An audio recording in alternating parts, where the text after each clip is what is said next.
ഈശോയിൽ പ്രിയപ്പെട്ടവരെ, സമാധാനത്തിലും സന്തോഷത്തിലും നിറഞ്ഞൊരു ദിനാശംസകൾ.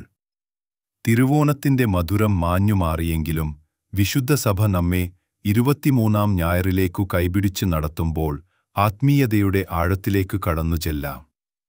ഇന്നത്തെ വിശുദ്ധ കുർബാനയിൽ ശ്രവിക്കുന്ന തിരുവചനങ്ങൾ നമ്മെ ജീവിതയാത്രയുടെ സത്യത്തിലേക്കും നമ്മുടെ തീരുമാനങ്ങളുടെ ഗൗരവത്തിലേക്കും യേശുവിന്റെ യഥാർത്ഥ ശിഷ്യത്വത്തിന്റെ ആവശ്യമിലേക്കും ശക്തമായി ക്ഷണിക്കുന്നു. ഭൂമിയിലെ ജീവനം വെറും യാത്രയല്ല, അത് തീർത്ഥാടനമാണ്. എന്നാൽ ആ യാത്രയിൽ പ്രലോഭനങ്ങളും സംശയങ്ങളും അനിശ്ചിതത്വങ്ങളും നമ്മെ പലപ്പോഴും വലയ്ക്കുന്നു ചെയ്യണം. ഏതു വഴി സ്വീകരിക്കണം എന്ന ചോദ്യം പലരും മനസ്സിൽ വച്ചു നടക്കുന്നു.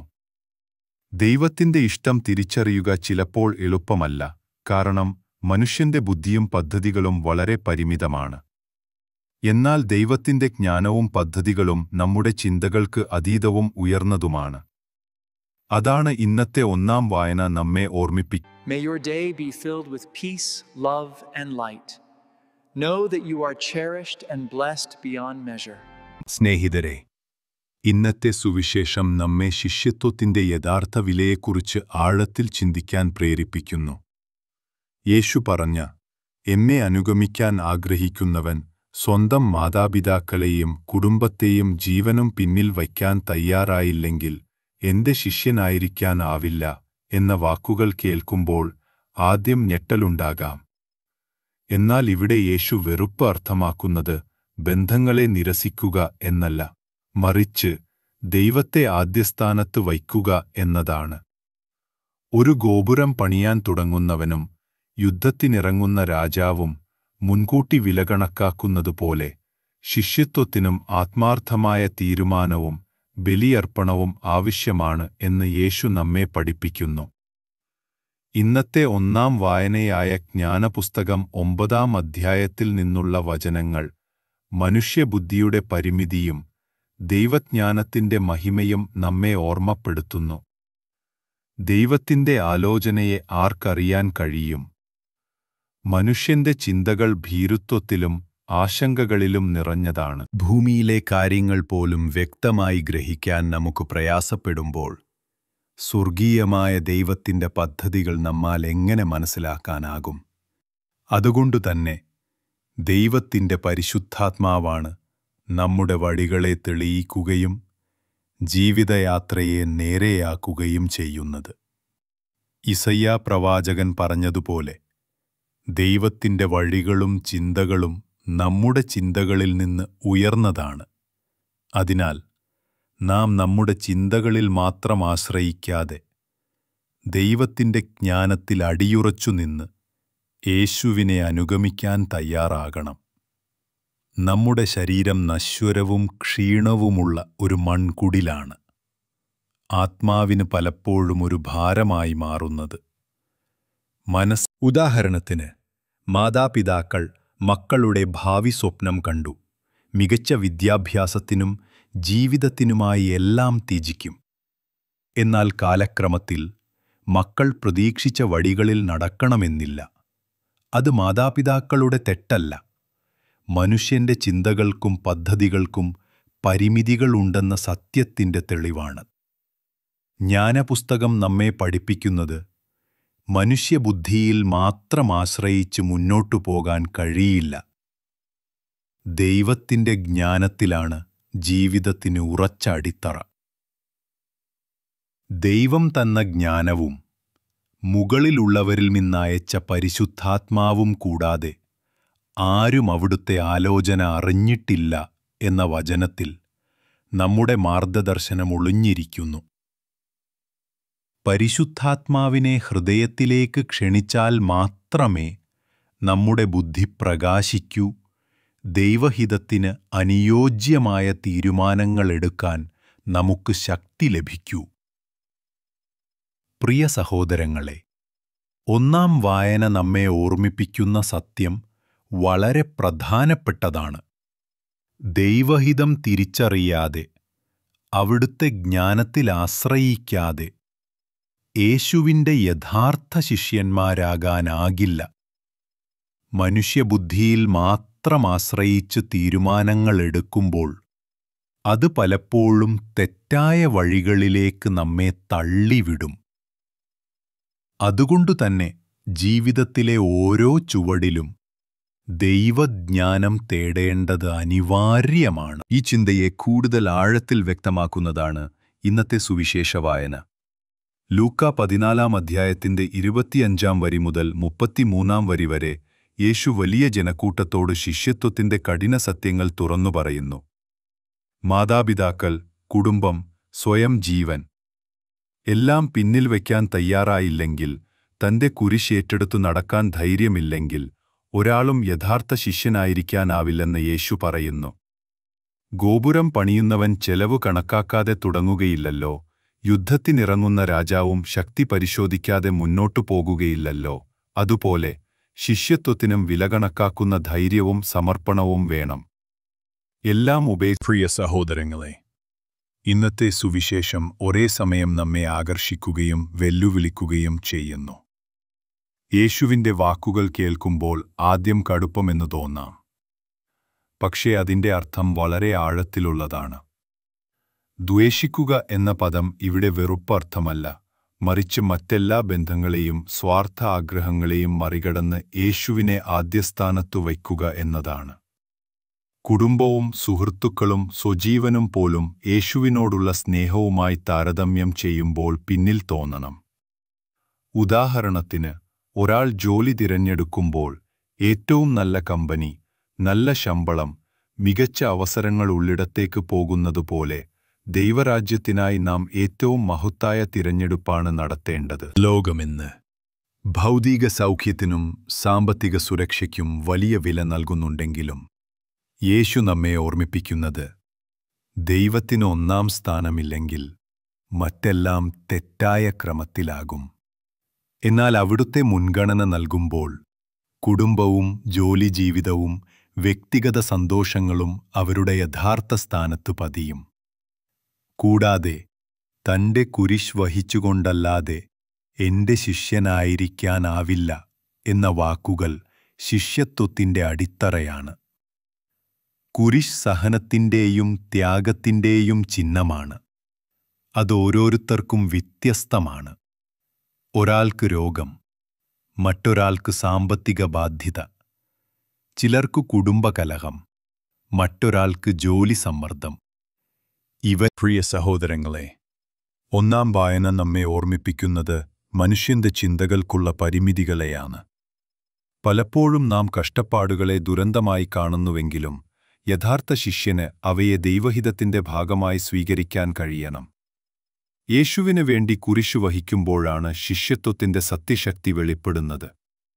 ഗോപുരം പണിയാൻ തുടങ്ങുന്നവനും യുദ്ധത്തിന് പോകുന്ന രാജാവും മുൻകൂട്ടി വില കണക്കാക്കുന്നതുപോലെ ശിഷ്യത്വവും വിചാരിച്ചുറപ്പുള്ള ഒരു പ്രതിബദ്ധതയാണ്. ഇത് ഒരു താൽക്കാലിക വികാരമല്ല, മറിച്ച് ജീവിതം മുഴുവൻ ഉൾക്കൊള്ളുന്ന ആഴത്തിലുള്ള തീരുമാനമാണ്. നമ്മുടെ ദിനചര്യയിലും ഇതിന്റെ പ്രതിഫലനം കാണാം. പലരും ഒരു ബിസിനസ് ഞായറാഴ്ച സഭയിൽ പങ്കെടുക്കുന്നതോ പ്രാർത്ഥന ചെയ്യുന്നതോ മാത്രം ശിഷ്യത്വമല്ല, മറിച്ച് യേശുവിനെ ഹൃദയപൂർവം അനുഗമിക്കാൻ തയ്യാറാകുന്ന സ്ഥിരതയാണ് അതിന്റെ അടിസ്ഥാനം. ഒരു യുവതിയുടെ കഥ അതിന് നല്ല ഉദാഹരണമാണ്. അവൾ ദൈവവചനത്തനുസരിച്ച് ജീവിക്കാൻ പരിശ്രമിച്ചു. പക്ഷേ കുടുംബത്തിൽ നിന്ന് ശക്തമായ എതിർപ്പുകൾ നേരിട്ടു.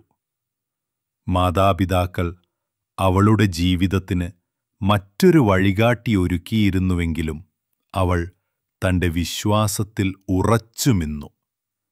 ദൈവഹിതം നിറവേറ്റുന്നതിനു വേണ്ടി സ്വന്തം കുരിശ് ധൈര്യത്തോടെ ഏറ്റെടുത്തു. സ്നേഹിതരെ, ആ യുവതിയുടെ ജീവിതകഥ നമ്മെ വലിയൊരു സത്യത്തിലേക്ക് കൊണ്ടുപോകുന്നു.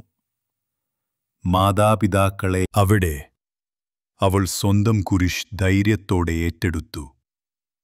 യേശുവിന് ജീവിതത്തിൽ ആദ്യസ്ഥാനം അനുവദിച്ചു. യേശു പറയുന്ന മറ്റൊരു കടുപ്പമുള്ള വാക്ക്, നിങ്ങളിൽ ആരെങ്കിലും തന്റെ സകല സമ്പത്തും ഉപേക്ഷിക്കുന്നില്ലെങ്കിൽ അവന് എന്റെ ശിഷ്യനായിരിക്കാനാവില്ല. നമ്മെ ഭൗതിക വസ്തുക്കളോടുള്ള അടുപ്പത്തെക്കുറിച്ച് ചോദ്യം ചെയ്യുന്നു. ഇതിന്റെ അർത്ഥം എല്ലാവരും സമ്പത്തുപേക്ഷിച്ച് സന്യാസജീവിതം സ്വീകരിക്കണമെന്നല്ല. മറിച്ച് സമ്പത്തിനെയും കഴിവിനെയും സ്ഥാനമാനങ്ങളെയും ദൈവത്തിന്റെ കരങ്ങളിൽ സമർപ്പിക്കാൻ തയ്യാറാകണമെന്നതാണ്. സമ്പത്ത് ദൈവത്തിന് പകരമായിരിക്കരുത്. ശിഷ്യത്വം ഒരു വികാരം മാത്രമല്ല, മറിച്ച് ഉറച്ചൊരു തീരുമാനമാണ്. എല്ലാ കാര്യങ്ങളിലും ദൈവഹിതത്തെ മുൻഗണന നൽകുന്ന ജീവിതശൈലി. പ്രാർത്ഥനാ സംഘങ്ങളിൽ ചേരുക, ഞായറാഴ്ച സഭയിൽ പോകുക എന്നിവ മതിയാകുന്നില്ല. നമ്മുടെ എല്ലാ തീരുമാനങ്ങളിലും ദൈവത്തെ ഒന്നാമതായി വയ്ക്കുന്നതാണ് യഥാർത്ഥ ശിഷ്യത്വം. അതുകൊണ്ടുതന്നെ ഇന്നത്തെ ഒന്നാം വായന നമ്മെ മനുഷ്യബുദ്ധിയുടെ പരിമിതി ഓർമ്മിപ്പിക്കുമ്പോൾ സുവിശേഷം ദൈവജ്ഞാനത്തിൽ ആശ്രയിച്ച് അവിടുത്തെ ഹിതം ജീവിതത്തിൽ നടപ്പടപ്പാക്കാൻ വെല്ലുവിളിക്കുന്നു. സ്നേഹിതരെ, ദൈവജ്ഞാനത്തിൽ ആശ്രയിച്ച് സ്വന്തം കുരിശേറ്റെടുത്ത് യേശുവിനെ അനുഗമിക്കാൻ തയ്യാറാകുമ്പോൾ നമ്മുടെ ജീവിതപഥങ്ങൾ നേരെയാകും. ഓരോരുത്തരും ജീവിതത്തിൽ വ്യത്യസ്തമായ ഗോപുരങ്ങൾ പണിയുന്നു. ചിലർ കരിയറിന്, ചിലർ കുടുംബത്തിന്, ചിലർ സാമ്പത്തിക സുരക്ഷയ്ക്കായി. എന്നാൽ യേശു നമ്മെ ഓർമ്മിപ്പിക്കുന്നത് ആ ഗോപുരം പണിയുന്നതിന് മുമ്പ് ചെലവ് കണക്കാക്കണം എന്നതാണ്. അതിലേറ്റവും വലിയ ചെലവ് ദൈവത്തെ ഒന്നാമതായി വയ്ക്കുന്നതാണ്. ദൈവം കൂടാതെ ഒരു ഗോപുരവും പൂർണ്ണമാകുകയില്ല. ദൈവമില്ലാതെ ഒരു യുദ്ധവും വിജയകരമാകുകയുമില്ല. അതിനാൽ തന്നെ നമ്മിൽ ഓരോരുത്തരും ചോദിക്കേണ്ട ചോദ്യമിതാണ്: എന്റെ ജീവിതത്തിൽ ഞാൻ ആരെ ഒന്നാമതാക്കുന്നു? ദൈവത്തെയോ ലോകത്തിലെ മറ്റേതെങ്കിലും കാര്യമോ? എന്റെ കുരിശേറ്റെടുക്കാൻ ഞാൻ തയ്യാറാണോ, അതോ ഭയപ്പെടുന്നുണ്ടോ? ഈ സുവിശേഷവചനം നമ്മുടെ കുടുംബജീവിതത്തിലും തൊഴിൽ ജീവിതത്തിലും പ്രാവർത്തികമാക്കാം. കുടുംബത്തിൽ അഭിപ്രായ വ്യത്യാസങ്ങളും സംഘർഷങ്ങളും വരുമ്പോൾ എന്റെ ഇഷ്ടങ്ങളേക്കാൾ ദൈവത്തിന്റെ ഇഷ്ടം വലിയതാണെന്ന് തിരിച്ചറിയണം. ഭർത്താവിനെയും ഭാര്യയെയും മക്കളെയും മാതാപിതാക്കളെയും ദൈവസ്നേഹത്തിൽ സ്നേഹിക്കുകയും അവരുടെ ഖാത്തർ ത്യാഗങ്ങൾ സഹിക്കുകയും ചെയ്യണം. തൊഴിൽ സ്ഥലത്ത് സത്യസന്ധതയും നീതിയും പാലിക്കണം. അത് നഷ്ടം വരുത്തിയാലും. കാരണം ദൈവഹിതത്തിൽ ജീവിക്കുന്നവർക്കാണ് യഥാർത്ഥ സമാധാനം ലഭിക്കുന്നത്. അതുകൊണ്ട് ജീവിതത്തിലെ ഓരോ തീരുമാനത്തിലും ദൈവജ്ഞാനം തേടുക. പരിശുദ്ധാത്മാവിനോട് പ്രാർത്ഥിക്കുക. അവിടുത്തെ വഴികൾ നമ്മുടെ വഴികളേക്കാൾ ശ്രേഷ്ഠമാണെന്ന് വിശ്വസിക്കുക. ഭയക്കാതെ കുരിശുകൾ ഏറ്റെടുത്തു യേശുവിനായി ജീവിക്കുമ്പോൾ നമ്മുടെ ജീവിതം ഒരു അനുഗ്രഹവും മറ്റുള്ളവർക്ക് പ്രചോദനവുമായിത്തീരുന്നു. നമുക്ക് കണ്ണുകളടച്ചു പ്രാർത്ഥനയിലൊന്നിക്കാം. സർവശക്തനും കരുണാനിധിയുമായ ദൈവമേ, ഇന്നത്തെ തിരുവചനങ്ങളിലൂടെ ഞങ്ങളോട് സംസാരിച്ചതിന് ഞങ്ങൾ ഹൃദയത്തിൽ നിന്നു നന്ദി പറയുന്നു. നമ്മുടെ ചിന്തകളും പദ്ധതികളും എത്ര പരിമിതമാണെന്ന് ഓർമ്മിപ്പിച്ച് അങ്ങയുടെ അശേഷജ്ഞാനം തേടാൻ ദാഹമുണർത്തിയതിനും സ്തുതി. പരിശുദ്ധാത്മാവിന്റെ പ്രകാശം ഞങ്ങളുടെ മനസ്സുകളിൽ നിറച്ച് അങ്ങയുടെ ഇഷ്ടം തിരിച്ചറിയാനും അതനുസരിച്ച് ജീവിക്കാനും കരുത്തേകണമേ. കർത്താവേ, യഥാർത്ഥ ശിഷ്യത്വത്തിന്റെ വില ഞങ്ങളെ പഠിപ്പിച്ചുവല്ലോ. അതിനാൽ ഞങ്ങളുടെ കുരിശുകൾ സന്തോഷത്തോടെ ഏറ്റെടുക്കാനും എല്ലാത്തിനുമുപരി അങ്ങയെ സ്നേഹിക്കാനും അനുഗ്രഹിക്കണമേ. കുടുംബങ്ങളിൽ സമാധാനവും ഐക്യവും നിറക്കണമേ. രോഗികൾക്ക് സുഖവും ദുഃഖിതർക്കു ആശ്വാസവും പാപികൾക്ക് മാനസാന്തരവും ലഭിക്കട്ടെ. ജോലിയില്ലാത്തവർക്ക് അവസരങ്ങൾ നൽകണമേ. സാമ്പത്തിക ബുദ്ധിമുട്ടുകൾ അനുഭവിക്കുന്നവർക്ക് സഹായവും കരുതലും നൽകണമേ. ഞങ്ങളുടെ ഓരോ പ്രവൃത്തിയും അങ്ങയുടെ മഹത്വത്തിനായിരിക്കട്ടെ. ഈ തിരുവചനങ്ങൾ ഞങ്ങളുടെ ഹൃദയത്തിൽ പതിഞ്ഞ് ജീവിതത്തെ പുതുക്കാനും രൂപാന്തരപ്പെടുത്താനും ഞങ്ങളെ ശക്തിപ്പെടുത്തണമേ. അങ്ങയുടെ